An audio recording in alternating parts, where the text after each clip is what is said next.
मैं नसीम इनामदार आप सभी को प्रणाम करता हूँ। सभी भारतवासियों को, बल्कि सभी जितने भी इंसान हैं सभी को मेरा नमस्कार, अस्सलाम वालेकुम। आजकल एक बहस आर्गुमेंट बहुत ज़ोरों पर चल रही है। ये फ़ोटो आप जो देख रहे हैं इससे आप समझ गए होंगे कि नास्तिक जावेद अख्तर साहब की फ़ोटो है। इनके बारे में लोग बहुत, कोई अच्छा कहता है, कोई बुरा कहता है, वगैरह वगैरह। कोई कहता है कि ये उर्दू में एक वर्ड है मुल्हिद हो गए हैं, वगैरह वगैरह। मैं सुनता हूँ तो मुझे बड़ा बुरा लगता है। देखिए, ऐसा है कि एक तो है कुदरत और एक है कुदरत को मानने वाला। तो कुदरत को तो मानते हैं लोग, मगर कुदरत के कायदों को नहीं मानते। ऐसे बहुत से लोग हैं जो कुदरत को मानते हैं, गॉड है, मालिक है, जो भी है। अभी मैं उर्दू में नहीं कहूँगा कि कुदरत को तो मानते हैं मगर कुदरत के नियमों को नहीं मानते।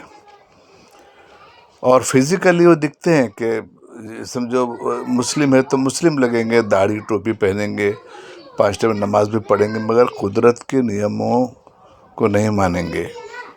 ऐसे सभी लोग नहीं, कुछ लोग वो जुल्म भी करेंगे, लोगों का पैसा भी खाएंगे, हक भी खा जाएंगे। भाई है तो भाई के भी हक खा जाएगा, 5 टाइम नमाज पढ़ेगा। और हिंदुओं में भी ऐसे हैं जो कपड़े पहनेंगे भगवे और किसी को मारेंगे, वगैरह वगैरह, जुल्म करेंगे, मॉब लिंचिंग करेंगे। तो धर्म और कुदरत तो ये नहीं सिखाता, कुदरत तो अमन सिखाता है। अब ये जावेद अख्तर साहब जो है, एक आर्गुमेंट में इन्होंने कहा कि इन लोगों ने इनसे बुलवाया कि कुदरत को नहीं मानते या खुदा को नहीं मानते, मगर बेचारे कुदरत के सारे नियमों को मानते हैं। ऐसा मैंने देखा है, जहाँ तक मैं इनको जानता हूँ, क्योंकि मुंबई का रहने वाला हूँ।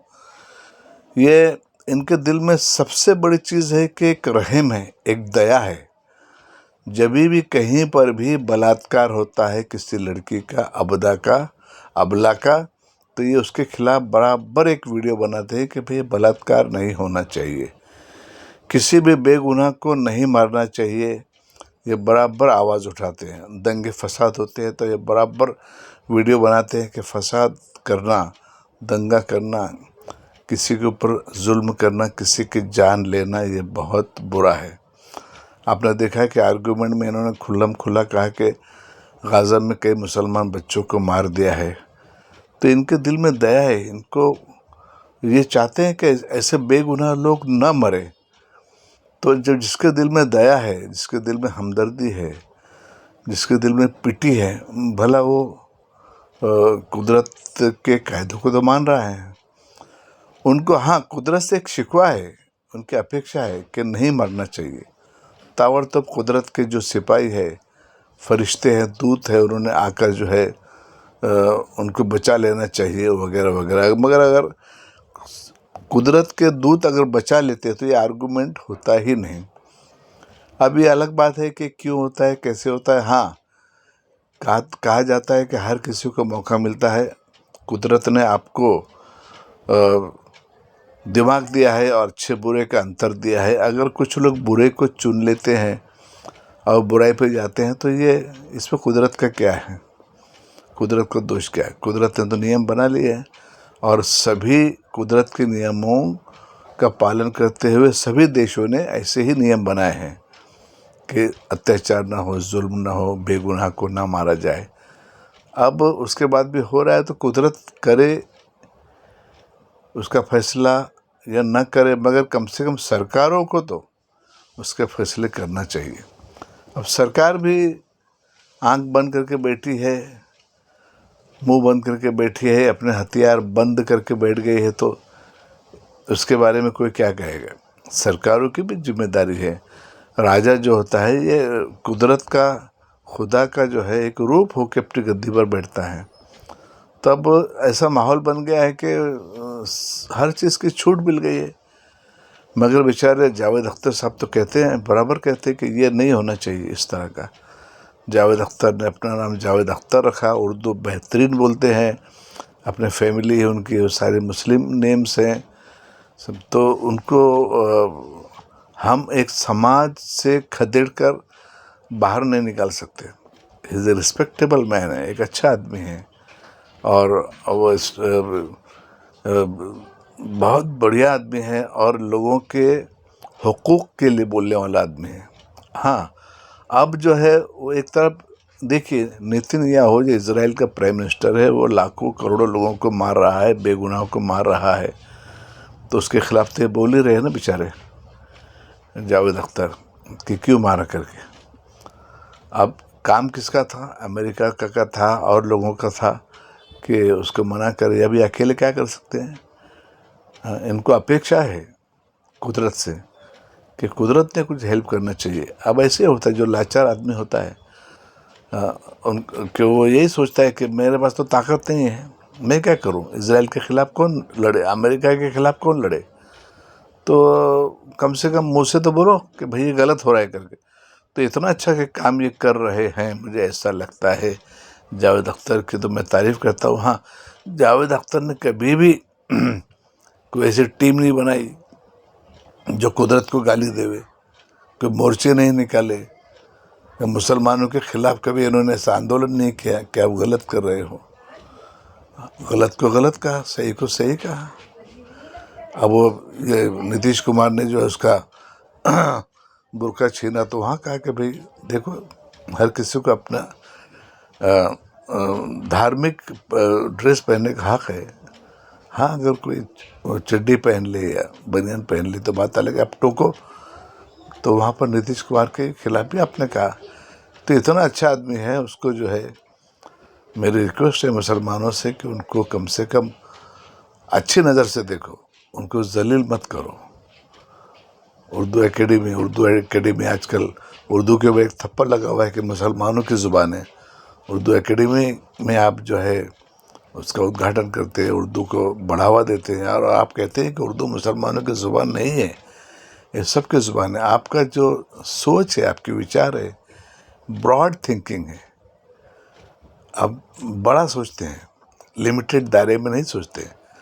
और ऐसा अल्लाह ताला भी रब्बुल आलमीन है, मोहम्मद रसूल रहमतुल लिल आलमीन है। सारे आलम के लिए सोचो, सारे आलम के लिए रहमत बनो। सिर्फ मुसलमानों का अल्लाह नहीं है, मुसलमानों के मोहम्मद नहीं है। तो जावेद अख्तर साहब के बारे में जो भी कहा जाता है, आजकल कहा जा रहा है, मैं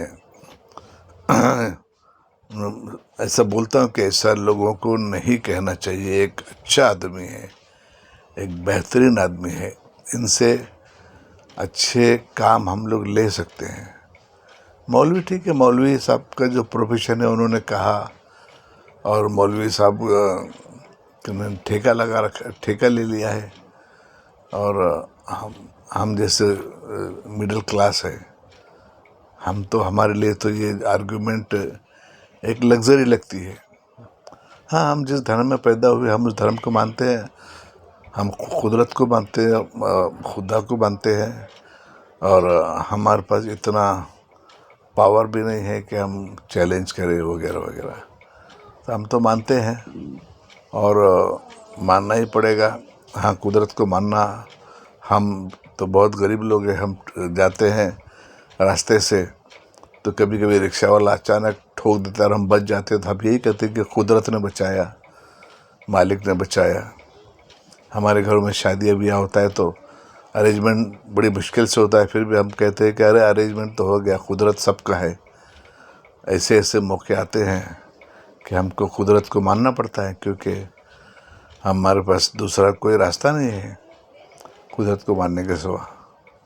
और जब आदमी बीमार होता है, बीमारी से अच्छा होता है, तो हम यही कहते हैं कि भाई कुदरत ने हमको अच्छा कर दिया। तो ना मान करके एक बहुत बड़ा अपने आप को 30 मार खास समझ लेना, ये हमारा काम नहीं है। और हमको तो मानना ही पड़ेगा, क्योंकि ज़िंदगी समाज ऐसा है, मैक्सिमम समाज जो है कुदरत को मानता है, खुदा को मानता है। हमको समाज में बैठना है। अब जावेद अख्तर साहब आपके पास में धन है, दौलत है और बहुत बड़ी पोस्ट के ऊपर है, मगर उनको अपेक्षा, उम्मीद तो है खुदा से कि खुदा ने सब अच्छा करना चाहिए। अब ऐसे दौर आए हैं, रहमत का दौर जिसे हम सतयुग कहते हैं, जो महाभारत के बाद में आया था। शेर और बकरी एक घाट पे पानी पीते थे। जो राम भगवान ने जब रावण को मारा, उसके बाद में भी सतयुग आया था। मोहम्मद साहब जब ज़मीन के ऊपर आए तो मोहम्मद साहब के पैदाइश के पहले भी एक दूसरे के लोग जान लेते थे। तो मोहम्मद साहब ने ऐसे नियम बनाए कि सब नहीं चलेगा, बच्चियों को नहीं मारा जाएगा, विधवाओं को समाज के बाहर नहीं निकाला जाएगा। तो ऐसे रहमत के दौर तो आके गए।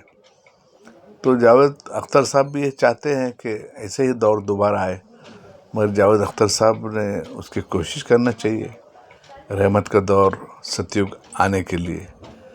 कुदरत को, हाँ, आपके पास जितना पावर है उतना तो आप कर रहे हैं, कम से कम बुरे को बुरा तो बोल रहे हैं। तो मैं तो आपकी बुरे को बुरा बोलने की जो आपके पास में हिकमत है, मैं उसको सलाम करता हूँ। और मैं मुसलमानों से या जो नास्तिक लोग हैं उनसे, या आस्तिक लोग हैं उनसे, सभी से रिक्वेस्ट करता हूँ कि एक अच्छा आदमी है, एक अच्छा बंदा है और एक हमारे लिए एक बहुत बड़ा भारत का क्या बोलते हैं, एक बहुत बड़ा कैपिटल है, समझे। ये बहुत बड़ी चीज़ है, इसकी सब लोग सपोर्ट करें, इसको बुरा भला ना कहें और इसको रिस्पेक्ट देवे, ऐसा मैं मानता हूँ।